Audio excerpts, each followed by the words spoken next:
Artists don't reach for a dustpan, they find a frame. We try to take everything old and broken and trash. It's all about broken into beautiful. That beauty deserves a festival. I can't begin to wonder. Welcome to the 8th Annual Eastern Shore Sea Glass and Coastal Arts Festival in St. Michael's. The first year, it has a waterfront view at the Chesapeake Bay Maritime Museum.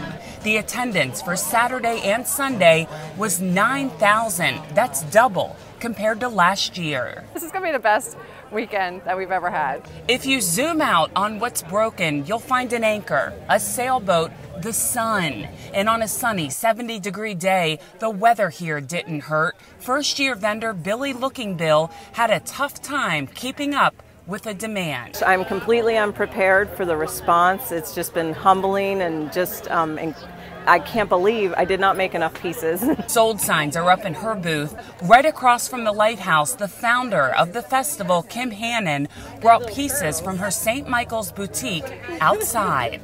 When I first opened up my shop 9 years ago, there was a lot of sea glass artists in the area, and they would come to my shop and say, you know, do you want to sell my stuff? And I was like, this is awesome, yes. The artists mix broken glass with sea glass. There's jewelry and Christmas ornaments. A hobby of walking the beaches along the bay turned into a business for Tammy Thatcher. It's just pretty stuff that you find on the beach. We've lived on the beach all of our lives. 2 Stormies, 2 Sangrias are up. And this year, the museum is benefiting from some of the sales to support their hands-on education and boat building programs and restoration projects. The walk out there. Inside the auditorium, the Beach Finds exhibit opened during the festival. Shark teeth, Victorian doll parts, and marbles. The bay holds history, according to collector Mary McCarthy.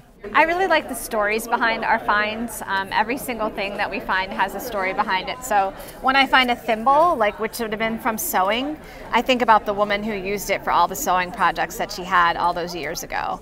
So this is a salt dip, which would have had salt in it on a table. So instead of just finding an object, we're finding a story. There are perfume bottles from decades ago.